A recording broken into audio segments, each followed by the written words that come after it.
knew about because he wasn't actually adopted, but he grew up in the household. Now, he came from Mexico where they had tuberculosis going about. So he ended up with consumption and died of it. His mother died of consumption, and Doc died of consumption. So they think he might have been a carrier and brought that over him. Probably so. Yeah. Now the lady over there, right below the picture of John Stiles, she was the slave here, and she actually taught Doc Holliday how to play cards, how to gamble. Sophie was her name, and she taught her how to gamble. Now the other brother was Robert Kennedy Holliday, and this is where Margaret Mitchell comes in, because Robert Kennedy married Fitzgerald. And the Fitzgeralds are Margaret Mitchell's great-grandparents.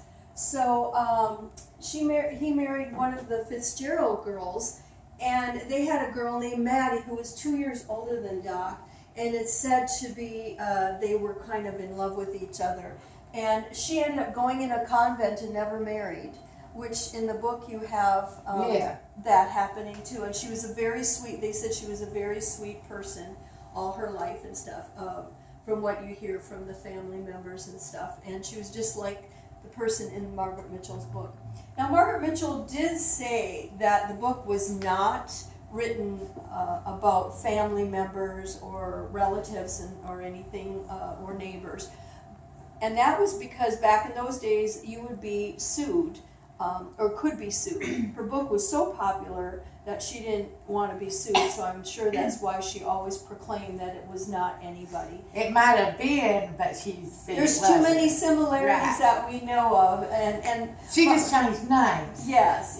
Now the second family to own it, and they were here during the Civil War, was the Dorsey family, and Hugh Dorsey actually became governor of Georgia. And now this gentleman right here, we have a picture of him in the hallway too. His name is John Manson Dorsey, and the ladies in the house sewed this flag here in the home. Now this is actually just a replica of the flag. The original flag is down at the Capitol building. But the flag was here, and he was actually made the flag bearer. Now the flag bearer was very important back in those days because it's like having a walkie-talkie, telling the rest of the troops what to do. So they did not want the flag to get into enemy hands, because if the enemies would have the flag, they could, lie and say, oh, we're right here, and then ambush them. Okay, so he had the flag. He was wounded in Gettysburg, really bad head injury. And so he took the flag with him and came back here, and he didn't want the Union troops to get it, so he buried it.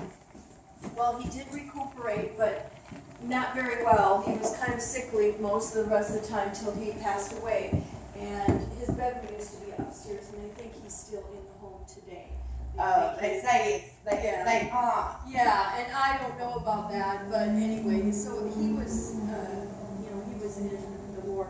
Now the other wall over here has the Fife family, which is the last family that owned the home. And Mrs. Fife was